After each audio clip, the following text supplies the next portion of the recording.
आज भोपाल हाट में craft roots हस्तशिल्प प्रदर्शनी का भव्य शुभारंभ हुआ, जिसमें उत्तर प्रदेश की राज्यपाल आनंदीबेन पटेल की गरिमामयी उपस्थिति ने कार्यक्रम की शोभा बढ़ाई। ये महत्वपूर्ण आयोजन वोकल फॉर लोकल अभियान को सशक्त बनाने की दिशा में एक महत्वपूर्ण कदम है, जो हमारी समृद्ध पारंपरिक शिल्पकला, लोक कला और अमूल्य सांस्कृतिक विरासत के संरक्षण का एक सशक्त माध्यम बन रहा है। यह प्रदर्शनी आत्मनिर्भर मध्य प्रदेश के निर्माण के लिए सरकार के अटूट संकल्प का प्रमाण है। सरकार स्थानीय उत्पादों को उचित पहचान दिलाने और उन कुशल कारीगरों को एक मजबूत मंच प्रदान करने के लिए पूरी तरह प्रतिबद्ध है, जो अपनी कलाकृतियों में अपना दिल और आत्मा उड़ेल देते हैं। क्राफ्ट रूट्स प्रदर्शनी में आने वाले आगंतुक भारत की विविध कलात्मक परंपराओं के माध्यम से एक मनोरम यात्रा पर निकलेंगे। जटिल वस्त्रों और उत्तम मिट्टी के बर्तनों से लेकर नाजुक धातु के काम और जीवंत चित्रों तक प्रदर्शित प्रत्येक हस्तशिल्प क्षेत्रीय पहचान और पैतृक शिल्प कौशल की एक अनूठी कहानी कहता है। ये प्रदर्शनी न केवल इन कृतियों में निहित सुंदरता और कौशल को प्रदर्शित करती है, बल्कि इन स्वदेशी कलाओं की आर्थिक क्षमता को भी उजागर करती है। कारीगरों को उपभोक्ताओं से सीधे जुड़ने के लिए एक मंच प्रदान करने, क्राफ्ट रूट का लक्ष्य स्थायी आजीविका को बढ़ावा देना और आने वाली पीढ़ियों के लिए इन पोषित कला रूपों की निरंतरता सुनिश्चित करना है।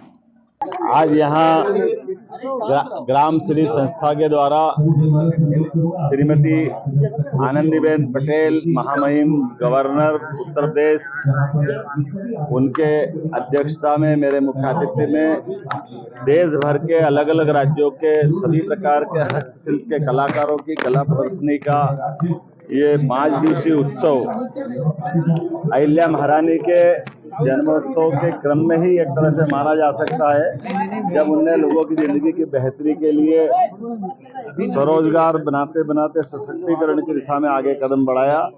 स्वदेशीकरण, और यही यशस्वी प्रधानमंत्री का मेड इन इंडिया का कॉन्सेप्ट है। हमारे बीच जब यशस्वी प्रधानमंत्री परसों पधार रहे हैं, तो ये अलग अलग प्रकार के ऐसे सेक्टरों से जिसमें हस्तशिल्प को प्रोत्साहन मिले, नारी सशक्तिकरण को प्रोत्साहन मिले, रोजगार के अवसर मिले, सुशासन की दरकार हो।